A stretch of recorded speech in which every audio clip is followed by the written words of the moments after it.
Glória a Deus, estamos em mais uma aula do nosso módulo 3, Pedras Fundamentais 2, onde estamos estudando aí a doutrina dos batismos. Na nossa última aula tivemos uma aula tremenda, poderosa, falando aí sobre batismo nas nuvens, atrair a glória, entrar na glória do Senhor, atrair a nuvem e entrar na nuvem do Senhor, aonde na verdade o batismo nas nuvens hoje é representado pela direção da palavra de Deus, que guia os nossos passos. Assim como a nuvem guiava o povo de Israel durante todo o deserto, nós devemos ser guiados pela própria palavra de Deus. E agora, a nossa aula de hoje, nós vamos falar um pouco sobre o batismo no Espírito Santo. Batismo no Espírito Santo, e temos que entender quem é o batizador do Espírito Santo. O batismo nas águas tem uma pessoa que é o batizador, ou um evangelista, ou um pastor, ou um líder denominacional. Na verdade, ele é o batizador. Agora, o Espírito Santo, o próprio batizador, é o próprio Senhor Jesus Cristo. Então nós observamos aqui Mateus capítulo 3, Evangelho segundo Mateus, capítulo 3, versículo 11, nos diz assim: "E eu em verdade vos batizo com água para o arrependimento." João Batista está dizendo sobre o batismo do arrependimento, batismo nas águas. "Eu, em verdade, vos batizo com água para o arrependimento. Mas aquele que vem após mim é mais poderoso do que eu, não sou digno de levar as suas sandálias. Ele vos batizará com o Espírito Santo e com fogo." Jesus Cristo vos batizará com o Espírito Santo e com fogo. João Batista está dizendo que ele é o agente batizador que batiza com água para arrependimento, mas que Jesus, que viria após ele, é o agente batizador do Espírito Santo e no fogo. Evangelho de Marcos, capítulo 1, versículo 8, nos diz: "Eu, em verdade, tenho-vos batizado com água, ele, porém, vos batizará com o Espírito Santo." Ele, porém, vos batizará com o Espírito Santo. Evangelho de Lucas, capítulo 3, versículo 16, nos diz: "Respondeu João a todos, dizendo: Eu, na verdade, batizo-vos com água, mas eis que vem aquele que é mais poderoso do que eu, a quem eu não sou digno de desatar a correia das sandálias. Este vos batizará com o Espírito Santo e com fogo." Evangelho de João, capítulo 1, versículos 31 a 34.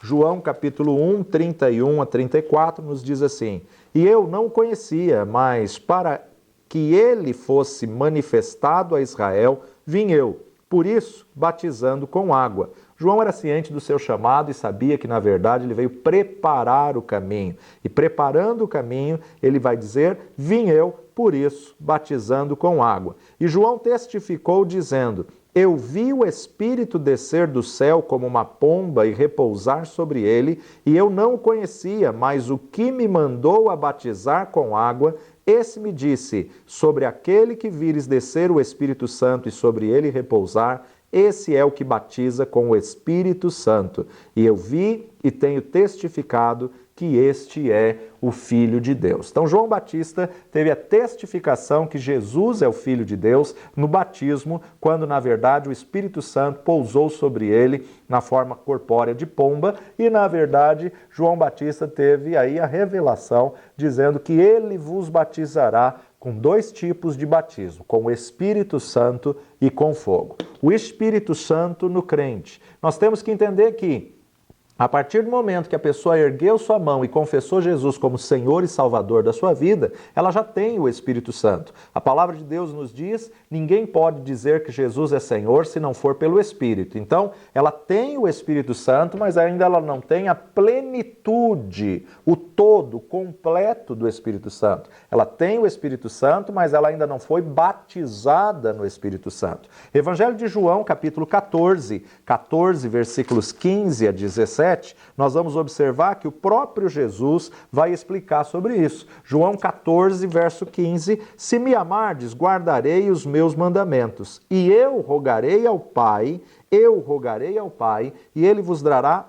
outro Consolador, para que fique convosco para sempre. O Espírito da verdade, que o mundo não pode receber, porque não o vê e nem o conhece, mas vós o conheceis, porque habita convosco e estará em vós. Não vos deixareis órfãos, voltarei para vós. No Antigo Testamento, o Espírito Santo era apenas de visitação. O Espírito Santo, ele era de habitação na dispensação da inocência antes do pecado de Adão e Eva. Aí, na verdade, o Espírito do Senhor habitava em Adão, habitava em Eva, mas a partir do momento do pecado de Adão e Eva, o Espírito Santo se retirou da vida das pessoas e apenas visitava. Em todo o Antigo Testamento, o Espírito Santo visitava a pessoa e o sacrifício que foi estabelecido, porque o próprio Deus estabeleceu isso como princípio, sem derramamento de sangue não há remissão de pecados, o sacrifício que foi estabelecido no Antigo Testamento era apenas um substituto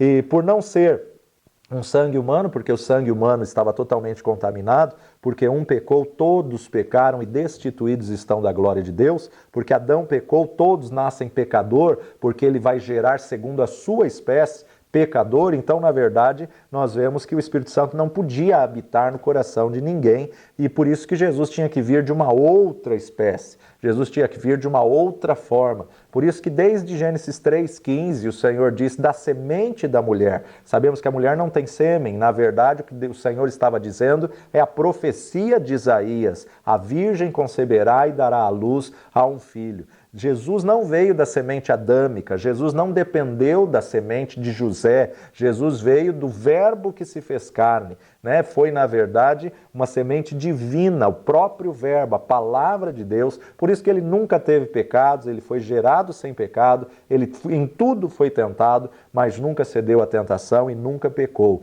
Então, na verdade, ele veio e se identificou com a mesma forma, porque até então o sacrifício era apenas por um animal que representava um sangue puro, um sangue inocente, mas não tinha identificação, porque era sangue animal e sangue humano. Então, sangue animal ele apenas cobria o pecado e não sanava a questão do pecado. Jesus veio em carne e sangue, morreu e ao terceiro dia ressuscitou, não só para nos substituir, mas para se identificar. Então o sacrifício foi perfeito, o sacrifício foi completo, e por causa do sacrifício de Cristo Jesus, que lava, limpa, purifica e tira todo o pecado do homem, aí então o Espírito Santo pode agora voltar a ser de habitação. O Espírito Santo pode voltar a habitar. Por isso que agora em João, capítulo 14, Jesus está dizendo: eu rogarei ao Pai e ele vos dará outro Consolador para que fique convosco para sempre. O Espírito da verdade. O Espírito da verdade que o mundo não pode receber porque não o vê e nem o conhece. Mas vós o conheceis porque habita. Está falando uma nova dispensação. Dispensação da graça, em que o Espírito Santo habita em nós através do sacrifício de Cristo Jesus. Então aqui Jesus está dizendo que não nos deixaria órfãos, não nos deixaria sozinho, ou seja, ele iria para o Pai, mas ele pediria ao Pai que enviasse um outro Consolador, um outro Paráclito, ou seja, o Espírito Santo. Para quem? Para todo aquele que o aceitar. O Espírito Santo de Deus não é para o mundo. O Espírito Santo de Deus é para os salvos em Cristo Jesus. Não adianta você querer conversar com uma pessoa que ainda não teve uma experiência com Deus, com uma pessoa que ainda não entregou sua vida a Jesus como Senhor e Salvador, sobre as coisas espirituais. As pessoas que estão no mundo, elas não vão entender a revelação, a palavra de conhecimento, a palavra de sabedoria, a cura, os milagres, a oração em línguas, a interpretação das línguas. Por quê? Porque o Espírito Santo não é para o mundo, o Espírito Santo é para os salvos. Então, ele habita em vós, ele está em vós. A dispensação da graça, ele vai estar em você a partir do momento que você confessou Jesus como Senhor da sua vida. E Jesus fala uma coisa interessante: ele habita convosco e estará em vós. Ele estava entre eles, eles viviam vendo as manifestações do Espírito Santo na vida de Jesus, só que ainda não habitava neles, ainda não estava dentro deles, era impossível estar dentro deles, justamente porque Jesus ainda não tinha morrido na cruz do Calvário, e então o Espírito Santo ainda não podia ser de habitação. Agora, ele nos dá outras informações em alguns outros textos que nós temos que coligar essas informações para entender aí o que o Senhor quer dizer acerca do batismo, do revestimento, mergulhados dentro do Espírito Santo de Deus. João capítulo 7, versículo 38 e 39, Jesus está dizendo assim, João 7, vamos ler desde o 37. João 7, 37. E no último dia, o grande dia da festa, Jesus pôs-se em pé e clamou, dizendo: Se alguém tem sede, que venha a mim e beba. Quem crê em mim, como diz a Escritura, rios de água viva correrão do seu ventre. Quem crê em mim, como diz a Escritura, rios de água viva correrão do seu ventre. E isso disse ele do Espírito que haviam de receber os que nele crescem, porque o Espírito Santo ainda não fora dado, por ainda Jesus não ter sido glorificado. Então o texto deixa bem claro, Jesus falando acerca de rios de águas vivas fluirão do seu interior, rios de águas vivas fluirão do seu ventre. Isso disse ele acerca do Espírito que haviam de receber. Jesus disse que o Espírito Santo estaria dentro de nós e agora Jesus está dizendo que vai fluir do interior como rios de águas vivas. Agora, como que pode fluir se não estiver dentro? Não tem como.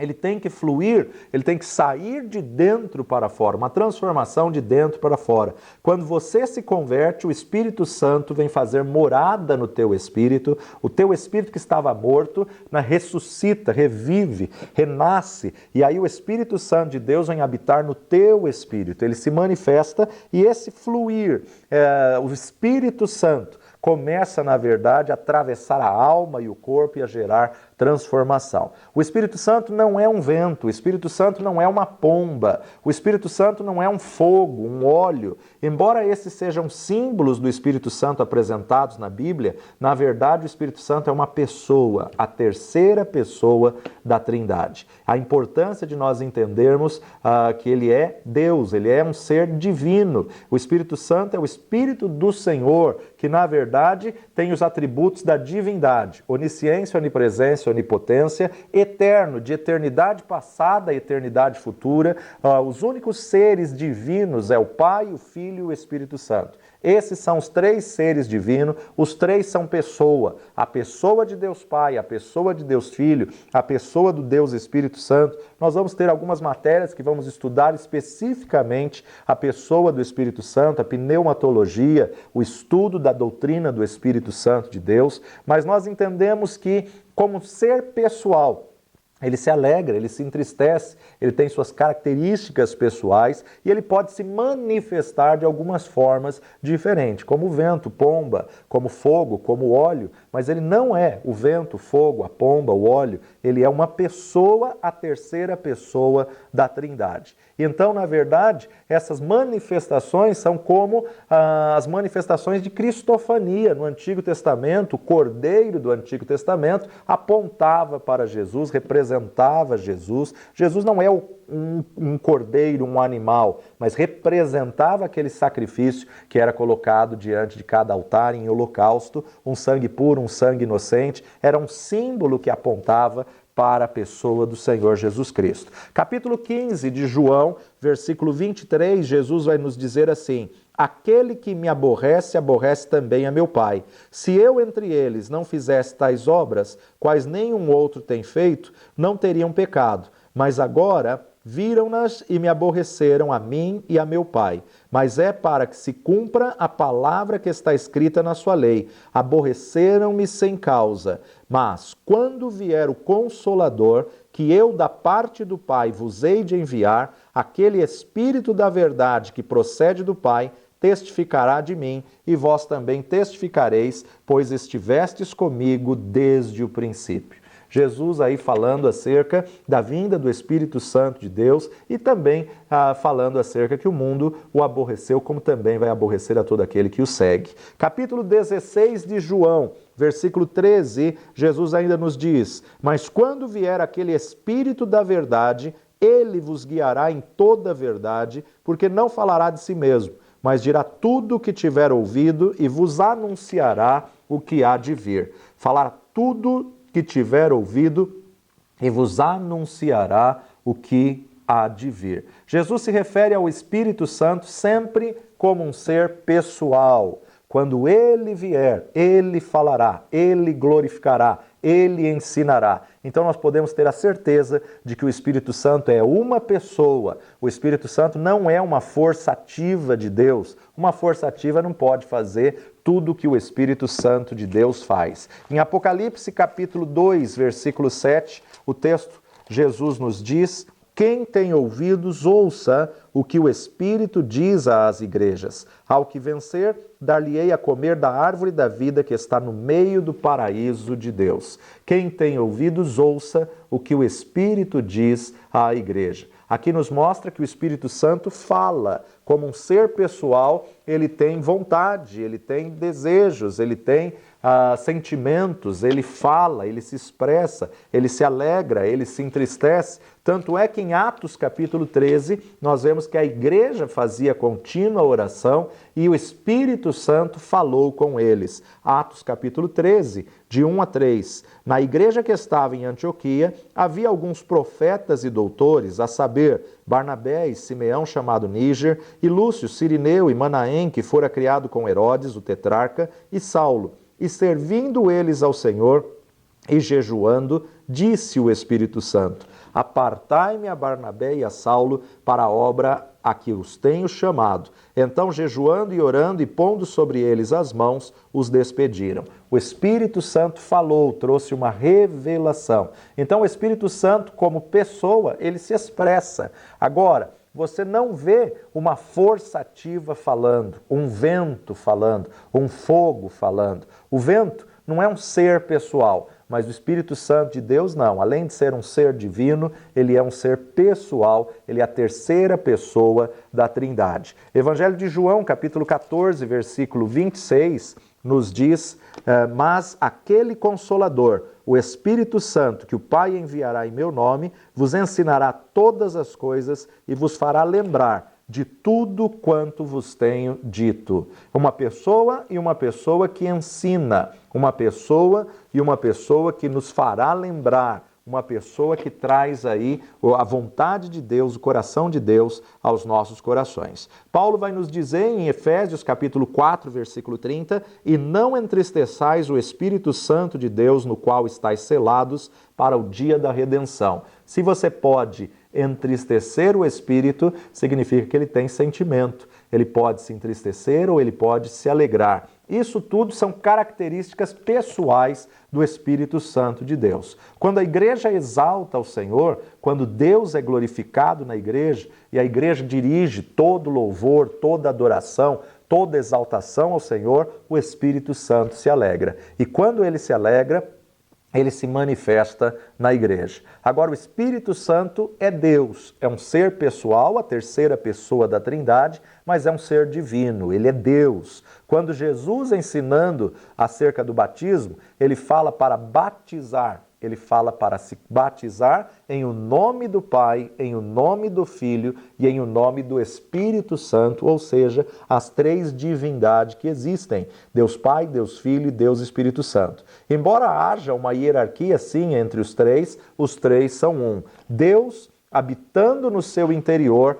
através do Espírito e Deus habitando em você através da palavra que é Cristo. Então nós observamos que Deus habita em nós através do Espírito e da palavra. O Espírito Santo é Deus. Tanto é que na bênção apostólica você é abençoado pela Trindade. O amor de Deus o Pai, a graça do Senhor Jesus Cristo, a comunhão e consolação do Santo Espírito. Paulo coloca os três níveis de relacionamento, que a graça do Pai, que o amor de Deus Pai, que a graça do Filho, do Deus Filho Jesus, e que o consolo do Espírito Santo de Deus. Isso também foi uma promessa que o próprio Senhor Jesus Cristo deixou a nós antes de ser assunto aos céus. Em Atos dos Apóstolos, capítulo 1, versículo 8, ele diz: mas recebereis a virtude, o dunamis, o poder do Espírito Santo que há de vir sobre vós,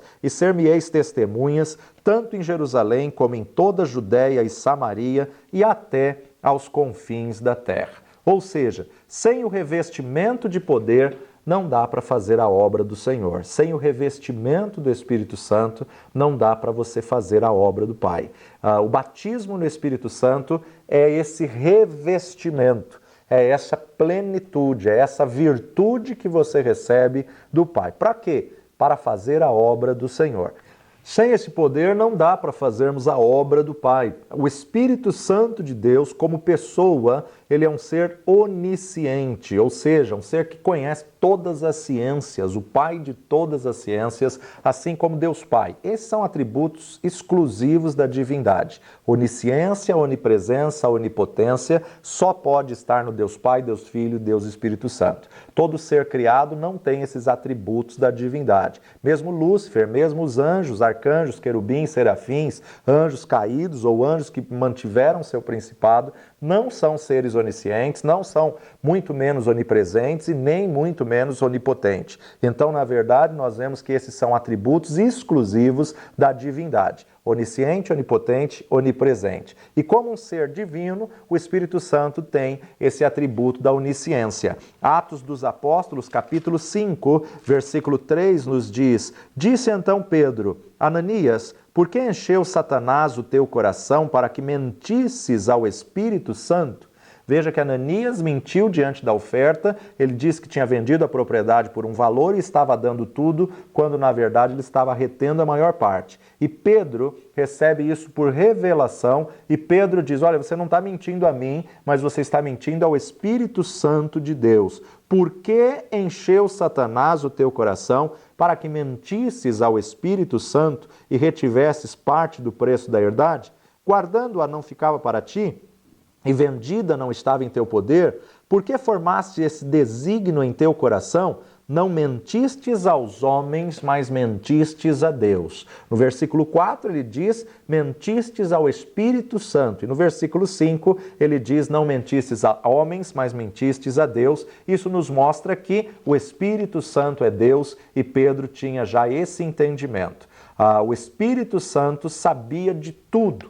Sabia aí da articulação de Ananias e Safira, do que ele tinha combinado com a esposa, o propósito que ele tinha feito diante de Deus. Deus, quando eu vender essa propriedade, eu faço um voto que vou dar 100%, eu faço um voto que vou dar tudo. E logo depois que vendeu, ele mudou os planos para com Deus e vai entregar, querendo enganar o Espírito Santo que estava dando tudo. E Pedro, então, traz aqui o atributo do Espírito, mostrando que o Espírito Santo é onisciente, é o Senhor que tem ciência, conhecimento de todas as coisas. Mentistes não aos homens, mas mentistes a Deus, roubando a Deus. O erro não foi ele não dar tudo, o erro foi ele mentir diante do Espírito Santo de Deus. Quando você fizer um voto, zele em cumpri-lo, honra, corra para cumpri-lo, porque Deus não se agrada de votos de tolos. O Espírito Santo sabe de tudo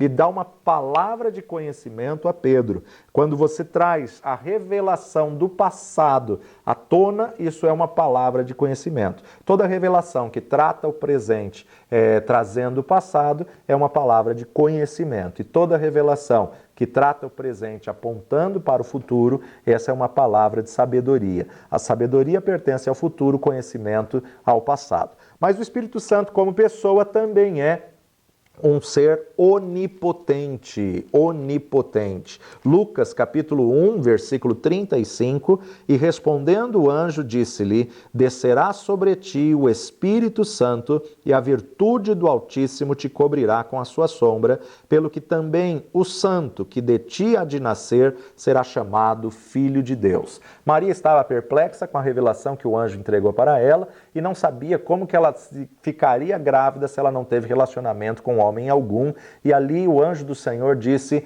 descerá sobre ti o Espírito Santo. Para os homens pode ser impossível uma virgem conceber, mas para o Deus Todo-Poderoso, Onipotente, ele pode fazer todas as coisas. O Espírito Santo também é onipresente. Salmo capítulo 139, Salmos capítulo 139, poderíamos ler tantos textos, mas eu escolhi esse, Salmo 139, versos 7 e 8, dizendo então: para onde me irei do teu espírito, ou para onde fugirei da tua face? Se subir aos céus, tu aí estás, e se fizer no Seol a minha cama, eis que tu ali estás também. Então, na verdade, nós observamos que qualquer lugar que formos, o Espírito Santo está, o Espírito Santo é onipresente como um ser divino. Há também um outro atributo da divindade, o Espírito Santo é um ser eterno, ele já existia na eternidade passada e vai de eternidade a eternidade.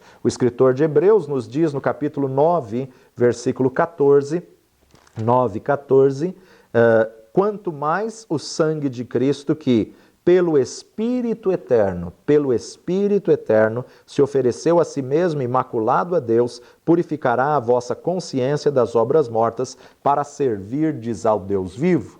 Então, por esses atributos de Deus, nós vemos aí que o Espírito Santo é um ser divino. O Espírito Santo é a terceira pessoa, mas é Deus, a terceira pessoa da divindade. E você pode ter um relacionamento pessoal com Ele. Como um ser pessoal, você pode ter um relacionamento com o Espírito Santo. Porque o Espírito Santo não é uma força motriz, não é um vento, não é um fogo, não é uma coisa. O Espírito Santo é uma pessoa e como pessoa eu posso me relacionar com ele. Outros aspectos do Espírito Santo. Paulo vai nos dizer em 1 Coríntios, capítulo 14, 14 e 15, porque se eu orar em língua estranha, o meu espírito ora bem, mas o meu entendimento fica sem fruto. Que farei, pois? Orarei com o espírito, mas também orarei com o entendimento. Cantarei com o espírito, mas também cantarei com o entendimento. Paulo está nos dizendo que eu devo e posso orar com o entendimento e também devo e posso orar em línguas. Eu tenho que fazer oração com o entendimento e tenho que orar no Espírito, a oração em línguas, um dos dons, uma das manifestações do Espírito. A oração em línguas não é para edificar as pessoas. A oração em línguas é para edificar a si mesmo. Por isso que eu devo orar em línguas. Ainda no capítulo 14, versículo 4, Paulo nos diz: o que fala em língua estranha edifica-se a si mesmo, mas o que profetiza edifica a igreja. O que fala em línguas estranhas, ele fala mistérios com Deus, em espírito. Isso não é para os homens, isso é para Deus. Versículo 2 desse mesmo capítulo, Paulo vai nos dizer isso, porque o que fala em língua estranha não fala aos homens, senão a Deus, porque ninguém o entende e em espírito fala mistérios. Ninguém o entende e em espírito fala mistérios. Romanos capítulo 8, versículo 26, e da mesma maneira também o Espírito ajuda as nossas fraquezas, porque não sabemos o que havemos de pedir como convém, mas o mesmo Espírito intercede por nós com gemidos inexprimíveis. O mesmo Espírito, ele ajuda as nossas fraquezas e ele intercede, interpela, ele advoga. Ele é o Paráclito de Deus que intercede por nós. Então nós podemos orar em línguas para interceder, para clamar, quando não conhecemos principalmente a direção de Deus ou não sabemos ao certo o motivo da oração da pessoa, nós podemos estar orando em línguas, clamando ao Senhor. Agora um detalhe, quando você vê alguém orando em línguas, você não diz o amém, porque você não sabe o que a pessoa está dizendo. Então, na verdade, você não pode dizer o amém. Você diz amém, amém é o assim seja, que isso seja uma verdade na minha vida, que assim seja na minha vida, você só pode dizer quando você entende e concorda. Tem que ser um culto racional e o amém também tem que ser racional. Por isso que Paulo vai dizer, quando ele está em público, quando ele está num culto coletivo, ele prefere falar 2 ou 3 palavras que todos entendam do que falar 1000 palavras que ninguém entenda. Então, na verdade, nós entendemos que a manifestação do dom de línguas significa que nós precisamos edificar a nós mesmos através da oração em línguas. Mas é uma manifestação que você fala mistérios com Deus. O Espírito Santo nos assiste e intercede por nós com gemidos inexprimíveis. Por quê? Porque não sabemos orar como convém. O que Paulo queria trazer na igreja de Corinto era um equilíbrio de todos os dons, um equilíbrio, porque era algo novo, era uma manifestação nova e todo mundo tinha línguas, todo mundo tinha interpretação, todo mundo tinha visão, sonho, revelação, e Paulo fala que tem que ser tudo feito com decência e ordem. Por quê? Porque os dons espirituais não significam maturidade cristã, assim também como dom não significa salvação. Dom é uma coisa, salvação é outra. Há muitas pessoas que estão usando os dons da maneira errada, de maneira que muitas vezes não se preocupam mais com o caráter, não se preocupam mais, estão mais preocupadas com o carisma, de cair na graça das pessoas, do que com o caráter de obedecer a Deus e cumprir a palavra de Cristo. Então o povo da igreja de Corinto chegavam no culto, não tinha horário para nada, alguém pregando e eles interrompiam. Aqui vale dizer também um outro detalhe, né? O Espírito Santo nunca interrompe a ministração da palavra. Quando alguém está ministrando a verdade da palavra, a palavra é a autoridade máxima. A palavra que tem que ser ministrada e pregada, mesmo que você tenha uma revelação da parte de Deus durante a ministração da palavra, se controla, segura essa revelação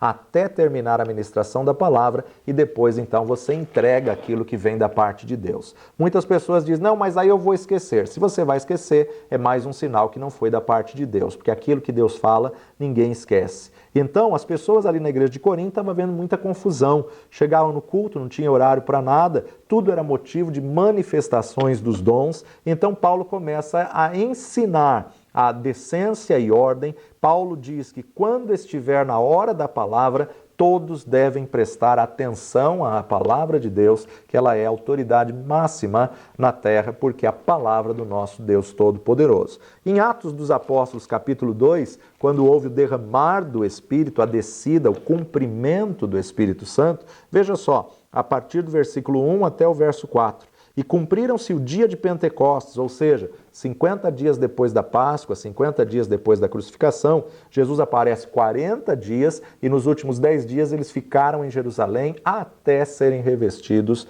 do poder do Espírito Santo de Deus. Cumprindo-se então o dia de Pentecostes, estavam todos reunidos no mesmo lugar e de repente veio do céu um som, como de um vento veemente e impetuoso. Um som veemente e impetuoso. Som não é o vento, tá? Vento, na verdade, é uma coisa e som é outra. Veio do céu um som de um vento. Então eles não estavam sentindo o vento, eles estavam ouvindo o som. E encheu toda a casa em que estavam assentados, e foram vistas por eles línguas repartidas como que de fogo, as quais pousaram sobre cada um deles. E todos foram cheios do Espírito Santo e começaram a falar em outras línguas, conforme o Espírito Santo lhes concedia que falassem. Foram revestidos, cheios do poder do Espírito Santo. Aqui está falando sobre o derramamento do Espírito. 120 pessoas ficaram em Jerusalém, 120 pessoas aguardaram, perseveraram ali no cenáculo. Judeus de todos os lugares da terra correram para aquele lugar e, de repente, mais de 3.000 pessoas vão aceitar a Jesus ao ver a manifestação do Espírito Santo, vão aceitar a Jesus ao ver Pedro se levantando com poder e autoridade, e eles diziam, não é este aquele pescador indouto? Como que ele fala com tanta eloquência?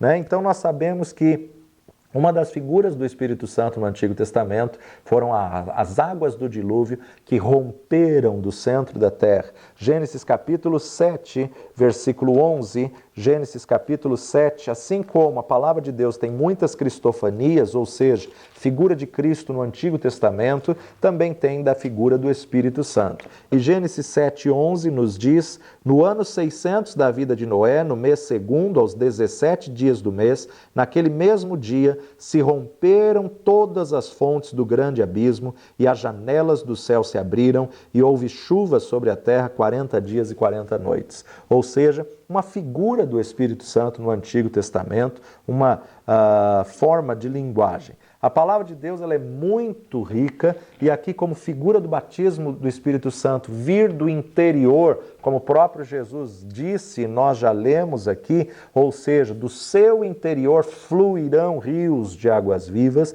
O batismo do Espírito Santo aí visto nessa imagem do dilúvio com Noé. Aqui a água vem de duas direções, vem do interior, do centro da terra, do abismo da terra e vem dos céus. É um derramar glorioso e tremendo que lembra, que é uma lembrança do Espírito Santo. Ele habita em vocês, ele vai estar dentro de vocês. João capítulo 7, versículo 38 e 39, João 7, 38, quem crer em mim, como diz a Escritura, rios de água viva correrão do seu ventre.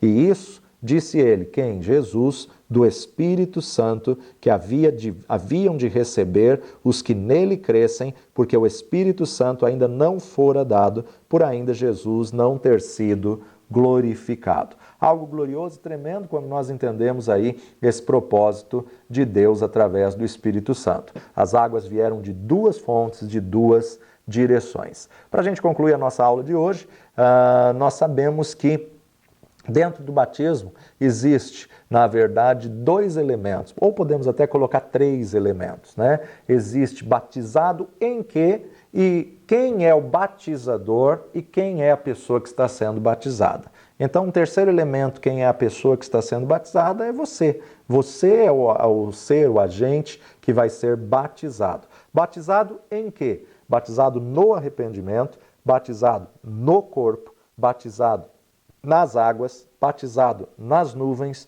batizado no Espírito Santo, batizado no fogo e batizado no sofrimento. Então, os 7 batismos têm quem vai ser batizado, batizado em quê e qual é o batizador.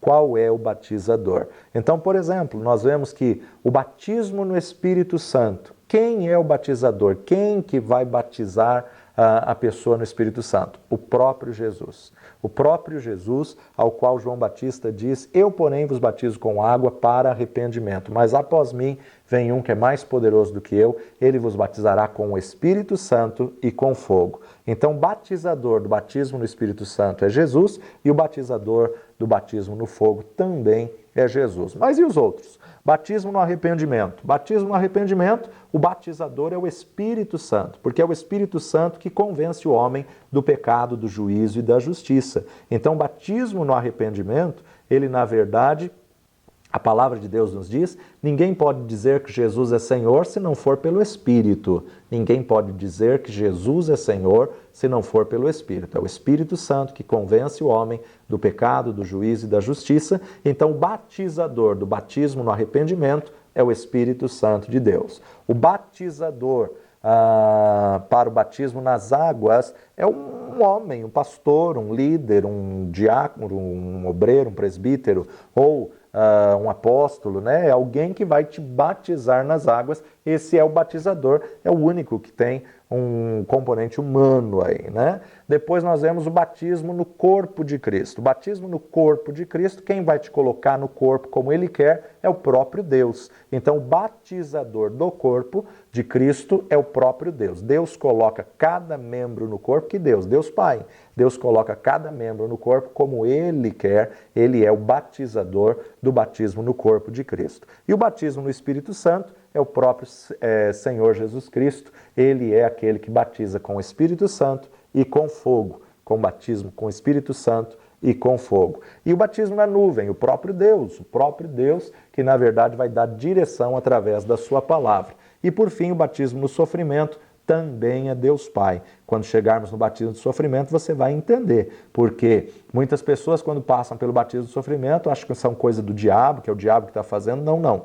O batismo no sofrimento é o próprio Deus Pai que te conduz a um tipo específico de sofrimento. Uma aula tremenda, uma revelação profunda da palavra de Deus, que você não pode perder, não pode deixar de aprender essa verdade da palavra. Nós estamos aí no curso da Rede de Ensino Instituto Jáfia, agora nas plataformas, onde você pode adquirir todas as matérias e ser também um afiliado para poder ser um representante e vender essas nossas matérias, não só como estudar a Bíblia, Pedras Fundamentais 1 e 2, como cada matéria que tem sido gravada pela Rede de Ensino Instituto Jáfia. Aprenda a palavra de Deus, porque a própria palavra nos ensina, conhecereis a verdade e a verdade vos libertará. Então, para concluirmos o batismo no Espírito Santo, temos que entender que é o próprio Jesus. Eu rogarei ao Pai e Ele vos dará outro Consolador que esteja convosco até a consumação dos séculos. O Espírito Santo de Deus está em você, se move através de você e trate Ele como um ser divino